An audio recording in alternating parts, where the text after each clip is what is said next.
nossos caminhos vem iluminar. Os nossos caminhos vem iluminar. Vem Espírito Santo, vem iluminar. Vem Espírito Santo, vem iluminar.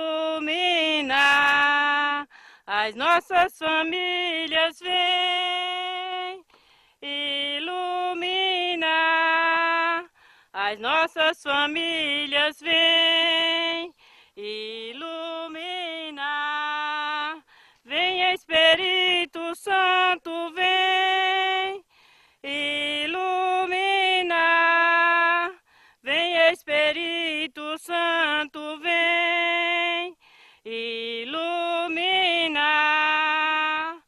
As nossas vidas, vem iluminar. As nossas vidas, vem iluminar. Mas sei lá, é a minha vida mesmo, a fotografia é a minha vida. É tipo assim, não sei fazer outra coisa. Acho que eu iniciei muito cedo, a pessoa.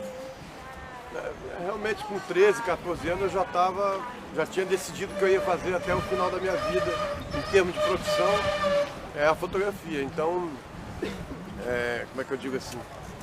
Não é só uma paixão, entendeu? É como se fosse um braço, uma perna, entendeu? Um coração, é uma coisa que faz parte, né? É isso, fazer aqui uma foto aqui, peraí.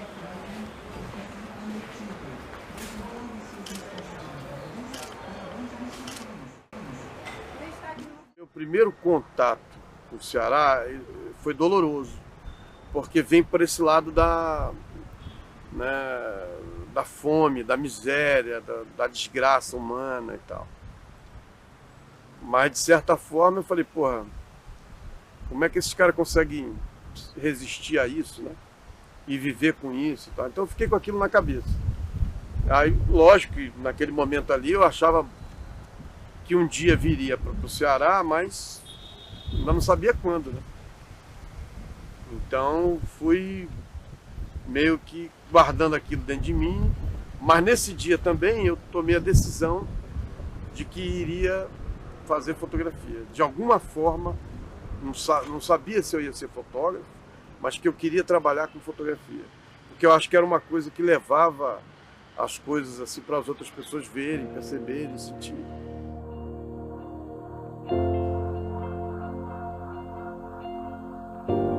Quem me deu, vamos dizer, os primeiros passos foi o Renato Aguiar, que é um grande mestre assim, da fotografia. Me convidou para trabalhar num estúdio de fotografia que chamava Fotografismo Estúdio Arte. E lá era fotografia industrial, né? Fotografava estaleiro, fotografia comercial também, a gente fotografava eventos e tal. E eu fui para lá para ser office boy. Entrei lá com 14 anos para entregar a correspondência, vamos dizer assim, né? E aí, logo, com 3, 4 meses, já estava revelando fotografia e com 6 meses já comecei a querer fotografar e fui. Com um ano que eu já estava lá, eu já estava fotografando. E logo depois comecei a trabalhar muito na área de arte, na área de teatro, show, né? Fazia um pouco de evento, mas não tinha um espaço porque era muito jovem. Nessa época os fotógrafos eram uma idade muito mais avançada e tal. Isso aí, vamos voltar alguns anos atrás, né? 1975. Eu tinha um estúdio no Rio Comprido, com mais um amigo meu.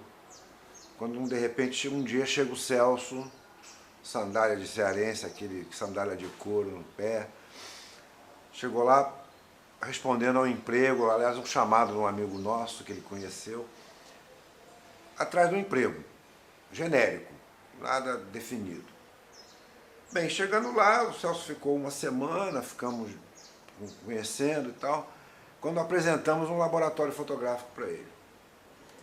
Foi quando o Celso entrou no laboratório e dali não saiu mais. não quis mais saber de nada, ficava ali à noite, se encantou com o laboratório. Esse foi o começo dele, que foi mordido pelo vírus da fotografia. O laboratório é uma mágica, né? E aí fui para São Paulo, com o intuito de andarilho, mas também com a coisa de crescer na minha profissão, né, como fotógrafo. E aí, como é que eu poderia dizer assim, foi aonde eu fiz a minha formação inicial assim no fotojornalismo, foi em São Paulo, né? Fui trabalhar numa agência de fotografia que foi a primeira agência de fotografia organizada por fotógrafos, que era Central de Fotografia, onde tinha o João Bittar, o Zé Bittar, a Naí, Hélio Campos Melo. Era um garotinho ali, quando cheguei ali tinha 19 anos, 18, 19 anos. E ali trabalhei como freelance para a Veja, para Isto É, para basicamente todas as revistas que surgiram naquela época, o jornal La República, uma quantidade de periódicos assim que tinha aquela coisa de trabalhar com freelance, que também estava se iniciando, né? Não era uma coisa... O freelance na década de 70 assim, para muitos locais de trabalho era início, todo mundo estava iniciando, engatinhando, vamos dizer assim, era uma relação de trabalho muito nova no Brasil. Quando eu chego em São Paulo, já é 1975, 76, por aí, e mais ou menos ali em 77 já começa a ter os movimentos pela anistia, já começa a ter os grandes shows com muita gente do Nordeste, o Fagner, né, o Belchior e tal, e eu iria cobrir isso o tempo todo. Então, mais ou menos ali na década entre 75 e 80, o Ceará estava muito, a música cearense estava muito na mídia do Rio e São Paulo. Então, acabei conhecendo essas pessoas, fiquei amigo delas, era chamado também para fotografar os shows. E chegando em São Paulo, como a quantidade de nordestino é muito maior, né, acabei tendo contato direto com várias pessoas do Nordeste e também pessoas de São Paulo, mas fui conhecendo mais e conhecendo de repente outro lado, né? Porque nesse período começa o pessoal a falar de Canoa Quebrada, de lugares de beleza natural que chamavam a atenção, né? Um pouco mais na frente veio Jericoacoara, mas toda a vida que se falava em São Paulo nessa época do Ceará se falava bem, né? Não tinha... Todo mundo queria passar férias no Ceará, ouvir a música cearense, saber como era. O Ceará estava sendo descoberto nessa época lá pelo sul.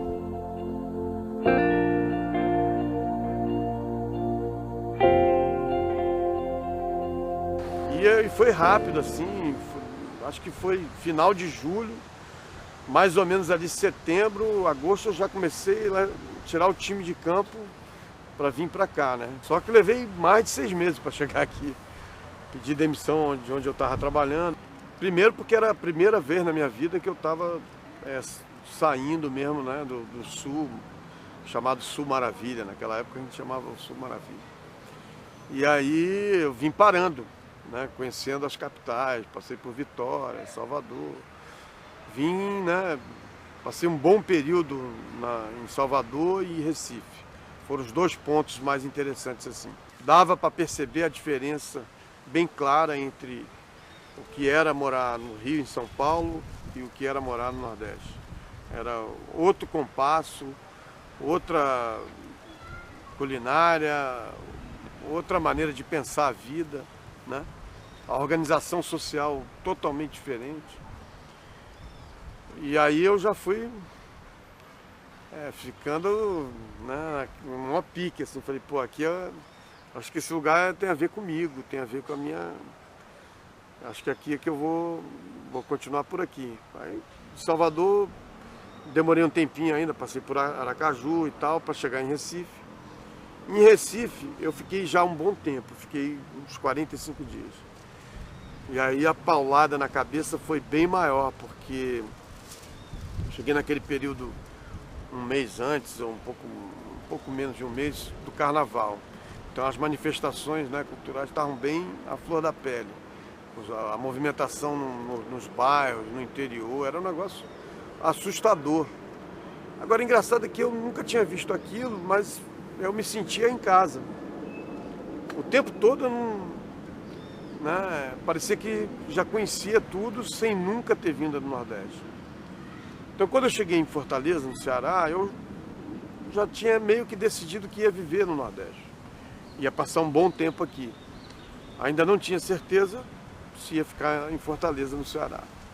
Na minha chegada aqui, o primeiro passo que eu dei foi deixar minhas coisas na rodoviária, desci a avenida que vai dar no mar, que é a Avenida Guanambi, fui a pé até o mar, olhei, cheguei na ponte metálica, aí confirmei, falei, rapaz, é por aqui que eu vou deixar minhas tralhas, né? Vamos dizer assim. E cheguei, fui muito bem recebido, parecia que estava sendo esperado, né? Aquela coisa assim. Cheguei também numa época boa, porque estava acontecendo a segunda massa-feira, então tinha uma certa movimentação cultural efervescente na cidade. Tinha uma movimentação cultural muito peculiar, né? As pessoas que eu vi se apresentando em São Paulo e Rio também estavam se apresentando aqui. E era tudo mais próximo, as pessoas eram mais chegadas, né? Você tinha mais... O contato era mais livre, né? Eu ainda sinto um pouco isso hoje. Acho que é mais fácil você chegar perto de tudo aqui.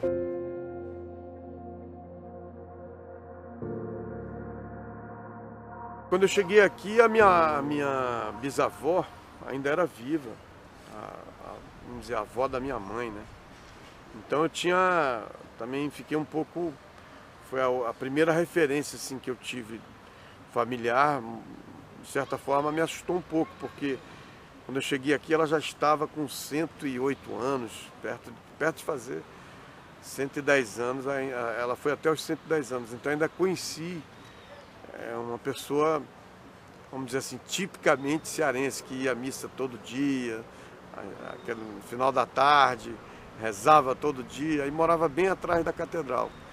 Então ainda deu tempo de conhecê-la, ainda deu tempo de ter um pouco de contato.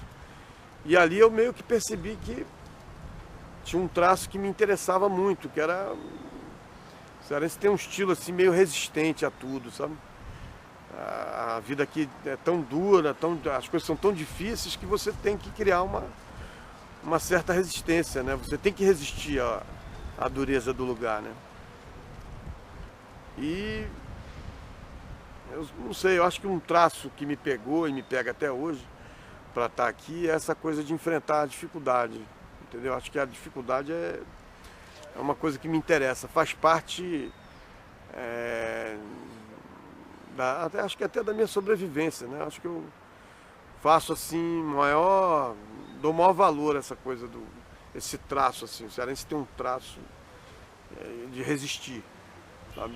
De enfrentar, de brigar, de discutir, sabe? O cearense não se entrega muito fácil.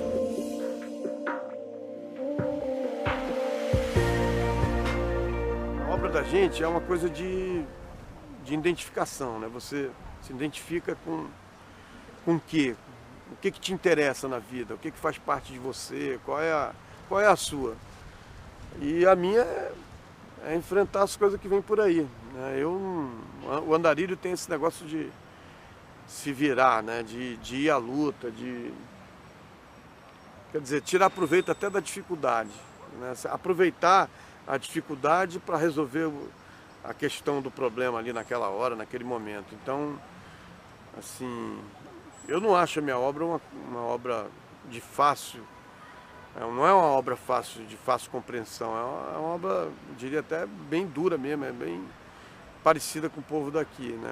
Eu acho que eu acabo extraindo esse traço para colocar nas minhas imagens, para fazer parte do meu discurso visual, né? Então, eu acho que eu consegui extrair essa dificuldade, a dificuldade e a resistência à dificuldade, né, que o povo do Ceará tem. Eu acho que eu consegui extrair para o meu trabalho. Então, assim, os encontros são fundamentais no processo da fotografia. E o meu encontro com o Celso se deu numa situação muito interessante, porque eu estava, de certa forma, ainda engateando um pouco na fotografia, precisando de alguém que talvez compartilhasse um pouco mais a experiência, né, de vida, de história. Experiência essa que o Celso tem bastante, né? A gente é de uma geração diferente, pelo menos uns 10 anos de diferença, ele é de uma geração anterior à minha. E o fato de encontrar o Celso potencializou uma coisa que estava no meu processo, que era de intensificar o trabalho do lado autoral. 94, Você lembra de uma viagem que a gente fez de Fusca? Lembro, com Ari Dilson. Eu, você era Dilson e o Ed, não? Não era o Ed? Indo de Fusca para Juazeiro, uma viagem longa, rapaz. Acho que levamos... Então é o seguinte, fotógrafo já demora muito para viajar, né, no carro. Vai parando. Celso é vou chamar, não um garoto mais, mas um homem maduro, extremamente sensível, um companheiro nessa linda estrada que nos leva à fotografia, a descortinar esses múltiplos caminhos que a gente pode percorrer pela fotografia.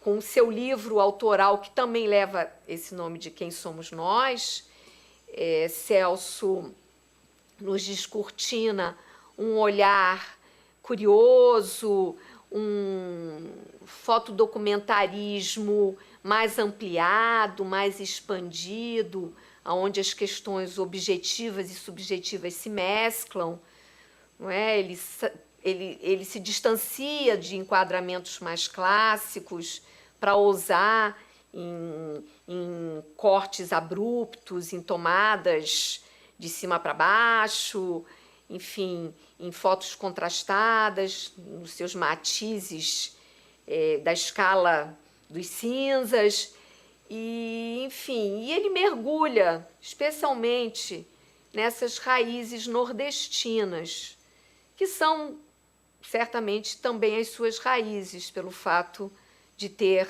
uma mãe cearense. Então, eu acho que como também um filho, entre aspas, da terra, digo entre aspas, porque, embora não nascido lá, não quer dizer que ele não mergulhe, não possa embeber a sua obra de todo esse sentimento que perpassa o fato de ser nordestino, esse sentimento, né, que a gente percebe intensamente nos trabalhos que realiza sobre Juazeiro do Norte, sobre a religiosidade, sobre o misticismo de um povo que, acima de tudo, tem na fé de dias melhores a sua palavra de rendição. Então, eu acho que o trabalho do Celso nos emociona, especialmente por isso, pela capacidade do artista trazer o local, o regional, de uma forma tão poética que acaba transformando o seu trabalho em universal. Como já disseram, para ser universal é preciso cantar a sua aldeia. E Celso, com certeza, tem tido esse êxito e esse brilhantismo na sua trajetória fotográfica.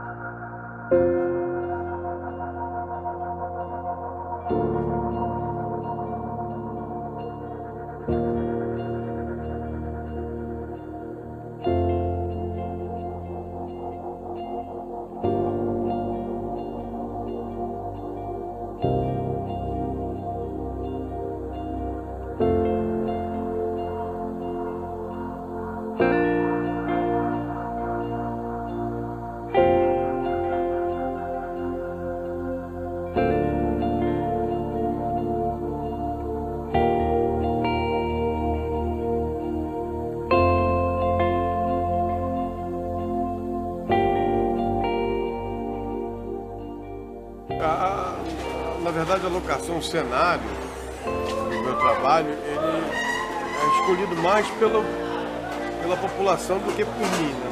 Quer dizer, onde o povo desenvolve uma atividade ou religiosa, ou de trabalho, ou até de uma atividade artística, eu vou atrás.